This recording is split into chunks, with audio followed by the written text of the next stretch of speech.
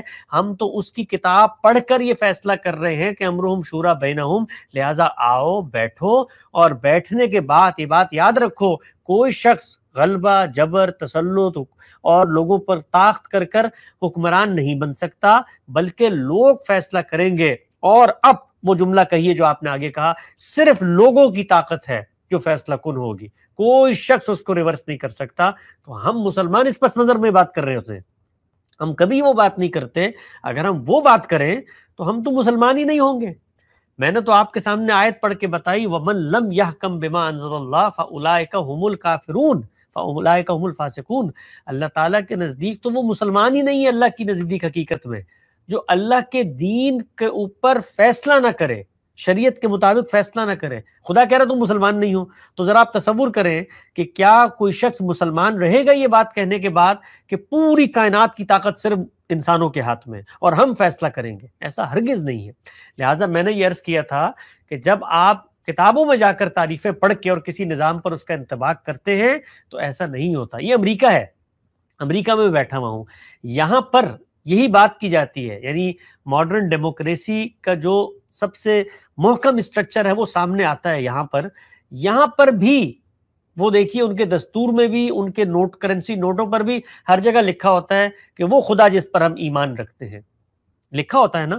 تو اس کا کیا مطلب ہے؟ اس کا مطلب یہ ہے کہ وہ خدا کو مانتے ہیں، خدا کو سپریم اتھارٹی مانتے ہیں، اس کے حکم کے تحت ایک تصور اپنا انہوں نے ریاست کی تشکیل پذیر کی ہے. تو اس سے یہ کبھی لازم نہیں آتا کہ جیسے ہی آپ کو ایک تصور اخذ کر لیں گے کہ تو کہیں کا پورا پیکج آپ اس کو اخذ کر رہے ہیں. فرانس کے اندر ہو سکتا ہے دوسرا نظام ہو، کسی دوسرے ملک کے اندر دوسرا نظام ہو.